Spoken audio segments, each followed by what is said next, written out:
In 1895, a boy was born into the row houses of Baltimore, Maryland. He inherited a narrow world, defined by tightly packed streets and limited horizons. But the boy possessed a frantic, incorrigible kinetic energy. By the time he could walk, he was tearing through those cobblestone alleys, skipping school and sneaking sips of beer from his father's saloon. The chaos became too much for his family. When he was 7, society intervened. He was sent to an orphanage and reformatory school governed by rigid, unyielding rules. To drain that excess energy, the monks assigned him grueling physical labor. He spent thousands of hours making shirts by hand and chopping heavy cords of wood. That strict discipline failed to break his spirit. Instead, the confinement acted like a pressure cooker. It took his wild, chaotic momentum and compressed it, waiting to trigger a violent release. That release arrived when an imposing monk, the school's prefect of discipline, handed the teenager a heavy wooden stick. He took a stance and brought the wood around. He twisted his hips and snapped his wrists with untaught mechanical precision. The impact produced a deafening crack. The sphere launched into the air, shattering the reformatory's glass windows. That single strike caught the attention of local scouts. It earned him a train ticket out of the city, marking his escape from the confines of his childhood. The act of swinging a piece of wood took his chaotic delinquency and focused it. It became a directed, unstoppable physical force that shattered his previous boundaries. He arrived on professional dirt fields and immediately established his physical dominance.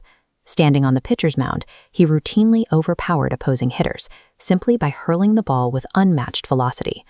At the time, baseball was locked in the dead ball era.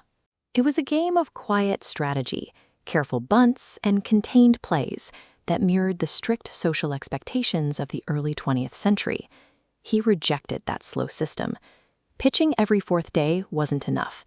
He demanded to be in the lineup every single afternoon, so he could step to the plate and swing the heavy wood. When he swung, he twisted his entire upper body into a knot, generating incredible torque. He didn't try to place the ball carefully between fielders.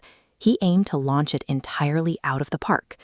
By prioritizing pure power over the bunt and the steal, he proved that home runs were what the public would pay to see. Within a few seasons, the frequency of long balls across the league surged, and the tactical pacing of the game shifted away from the low-scoring strategies of the past. But the absolute physical control he demonstrated on the field stood in stark contrast to his total lack of discipline off it. His lifestyle demanded a heavy physical toll. He gorged on dozens of hot dogs until collapsing, frequently waking up sweating in a hospital bed. Yet he would check out of those hospitals, step back into the afternoon sun, and hit the ball even further than before. This photograph captures the results of that dominance. His physical force triggered a massive public obsession, drawing crowds that literally pressed against stadium boundaries just to catch a glimpse of him. They came to watch him step into the box, point a single finger toward the distant bleachers, and swing, landing the ball exactly where he predicted. By pairing athletic brilliance with a life of visible excess, he became the first mass media athlete, a man who could draw record-breaking crowds simply by stepping to the center of the frame. By the early 1930s, the quiet strategy of the past was over.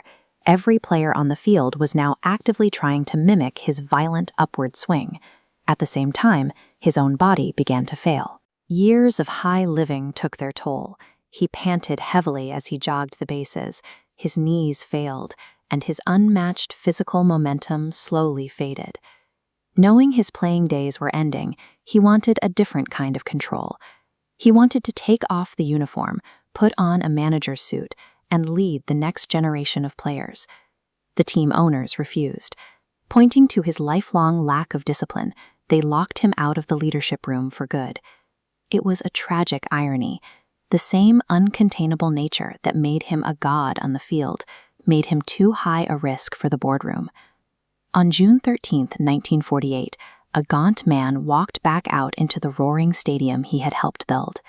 Too weak to stand on his own, he leaned on a wooden bat like a cane. He took off his cap and bowed to a sea of weeping fans as the applause slowly faded into silence. The boy from the Baltimore Reformatory had finally met his physical limit, but he left behind a sport that had been permanently rebuilt in his image. He was George Herman Babe Ruth.